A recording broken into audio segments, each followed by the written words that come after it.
Good morning, students. Myself, Mrs. Preeti Singh, Assistant Professor in the Department of B.Ed at the Graduate School College for Women, Jamshedpur. Today, again I am here with the same topic, Construction of Achievement Test for B.Ed third semester, Paper 9, Assessment for Learning, Unit 3. Students, for the topic Steps for Construction of Achievement Test, in my previous videos, I have already discussed the first step, that is planning of the test, परीक्षा की योजना बनाना, and the second step, that is preparation of the test, परीक्षा की तैयारी. Now, today it is time to discuss the third step, that is tryout, जांच प्रारूप. This tryout step is further divided into two small steps, that is pre-tryout, प्रथम जांच प्रारूप, and actual or final tryout, अंतिम जांच प्रारूप. Now, the tryout of the test.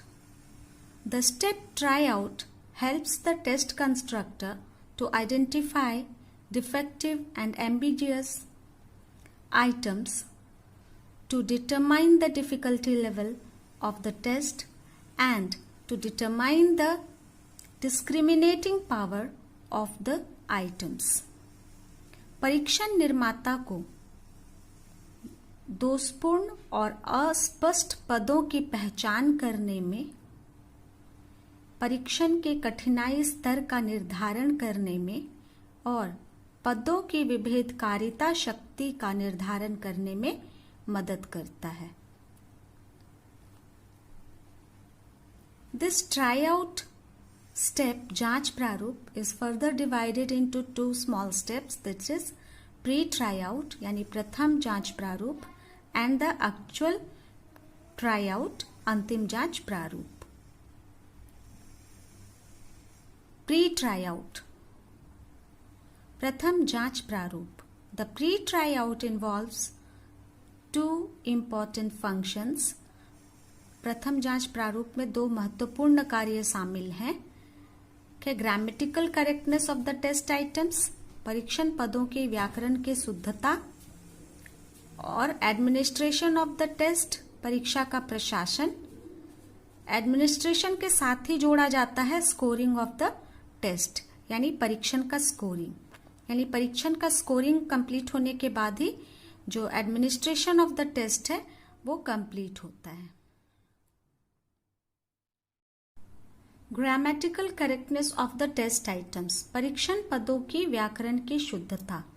जो प्रथम जांच है ट्राई आउट स्टेप का, उसमें हम लोग जो परीक्षण पद तैयार करते हैं परीक्षा के लिए, उन परीक्षण पदों के ग्रामेटिकल करेक्टनेस पर ध्यान देते हैं. यानी कि जो सेंटेंस फॉर्मेशन है उसमें कहीं कोई ग्रामेटिकल मिस्टेक है या कंटेंट से रिलेटेड कोई अशुद्धि है तो उसको हम लोग उसमें एलिमिनेट करते हैं. ये काम ग्रामेटिकल करेक्टनेस तथा कंटेंट से रिलेटेड जो एलिमिनेशन है या करेक्शन है, इसके लिए हमें seeking review on each and every test items from the subject experts regarding content and grammatical correctness. हम लोग जो सब्जेक्ट एक्सपर्ट्स होते हैं उनसे हम ग्रामेटिकल करेक्टनेस पर उनका रिव्यू लेते हैं. यानी प्रत्येक परीक्षण पदों पर विषय वस्तु और व्याकरण शुद्धता के बारे में विषय विशेषज्ञों की समीक्षा ली जाती है. और उसके बाद जो पद ऐसे होते हैं जिनको करेक्ट किया जा सकता है, ग्रामेटिकली शुद्ध किया जा सकता है, उनको हम फिर से लिखते हैं. अन्यथा वैसे पद जिनको शुद्ध नहीं किया जा सकता या जो एम्बिगुअस होते हैं, वैसे पदों को हम उस प्रश्नों की संख्या से छांट देते हैं. Next is administration of the test.